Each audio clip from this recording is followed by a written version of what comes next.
सर्वे करना है। विभाग ने बोला है मंथली यानी मासिक आपको उनका 8% करना है। 1850 का 8% यदि हम मानते हैं तो 148 होता है। यदि मैं बात करूं ये जनसंख्या कितनी होती, 6000 होती, 6000 का 37% लगभग मोटा मोटा से 2220 होता होगा, ठीक है। और 2220 का यदि मैं 8% बात करता हूं तो लगभग 178 होता है। तो जो भी जनसंख्या आपकी है आपको उसका 37% निकालना है और 37% का 8% निकालोगे वो हमारा मंथली टारगेट होगा। इसलिए मैंने बोला जो आपकी टेबल है जहां आप बैठते हो उस टेबल पे प्रति माह के ये टारगेट डिसाइड कर लेना। जब एक बार आपके टारगेट प्रॉपर जनसंख्या को लेकर टारगेट सेट हो जाएंगे तो 12 महीने आपको कंफ्यूजन में बिल्कुल नहीं रहना, क्योंकि हमारे पास सामने टारगेट है, हमारे इतने टारगेट है, हमें आसाओं से इतना कार्य करवाना है तो हमारे टारगेट ऐसे प्राप्त हो, क्योंकि मॉनिटरिंग सारी हमारी है। यदि हम लोगों ने ऐसी प्लानिंग नहीं की तो हम प्रत्येक माह कंफ्यूजन में रहेंगे।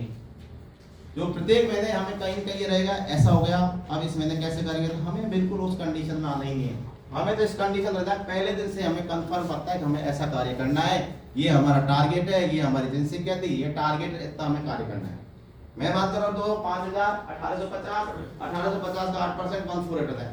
यानी जो प्रति माह टारगेट है, जो हमारा एनसीडी का सर्वे उसका प्रति माह टारगेट हमें 148 है। आपके पास 5 आशाएं हैं। देखो बार बार ये चीज पॉइंट नोट करना, मैं क्या बता रहा हूँ काम कैसे करना है। आपके पास 5 आशाएं, 5 आशाएं ही रहेंगी, क्योंकि प्रत्येक आशा को 1000 रुपए मिलना है। विभाग ने 5 आशाओं के लिए ही मानदेय निर्धारित किया 5000। यदि किसी के पास 7 या 8 आशाएं हैं, दोस्तों किसी ने 7 आशाओं से कार्य करा लिया तो 2000 रुपए कौन देगा? एक्स्ट्रा जो 2000 रुपए हैं वो कौन देगा?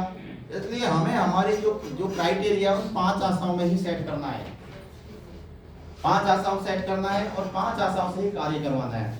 मैंने बोला कि हमारी जो 5 आशाएं हैं, प्रतिभा हमारे पास टारगेट लगभग 150 आ गया है, ठीक है।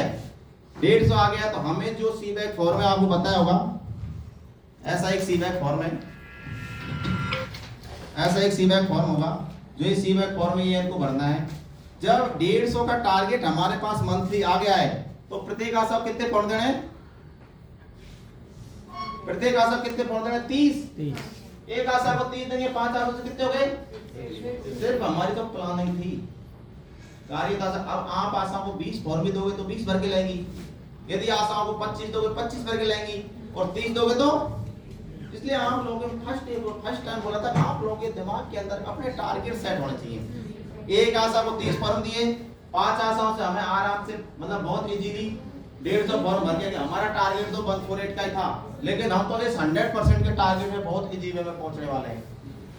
इसलिए मैंने बोला कि मानक नंबर 4 जो सर्वे रखा है, यानी जो पीएलपी के जो सर्वे तो 3 डिजीज का है, हाइपरटेंशन, डायबिटीज, कैंसर में भी ऑरल कैंसर है, सर्विक्स ब्रेस्ट कैंसर है। लेकिन जो पीएलपी के रूप में मानदेय निर्धारित किया और 2 डिजीजों को लिया है इसमें, एक तो हाइपरटेंशन, एक डायबिटीज।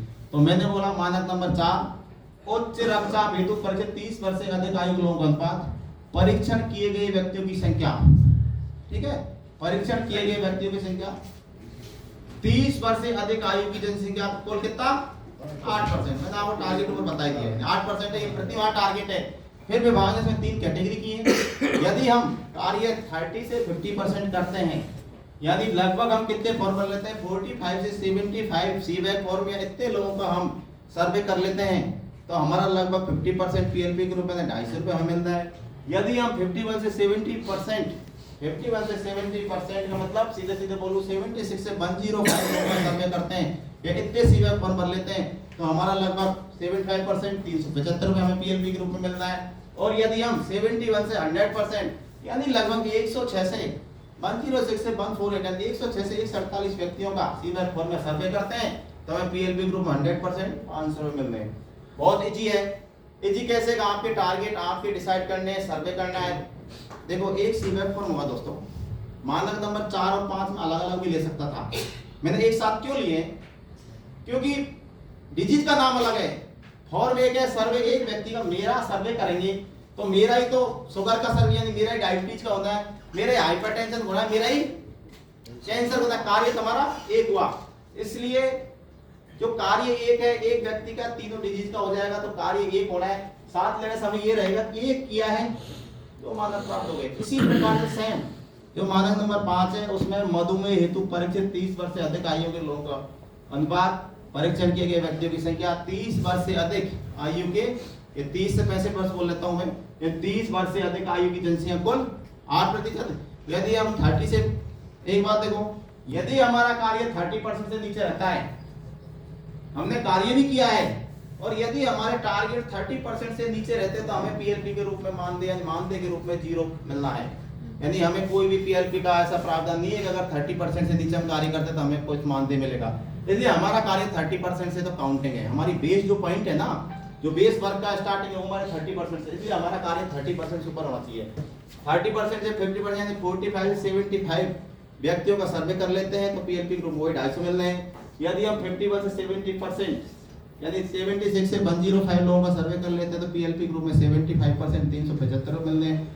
और यदि 71 से 100% यानी 106 से 148 व्यक्तियों का हम सर्वे कर लेते हैं तो हमें पीएलपी ग्रुप में पूरे पैसे मिल रहे हैं।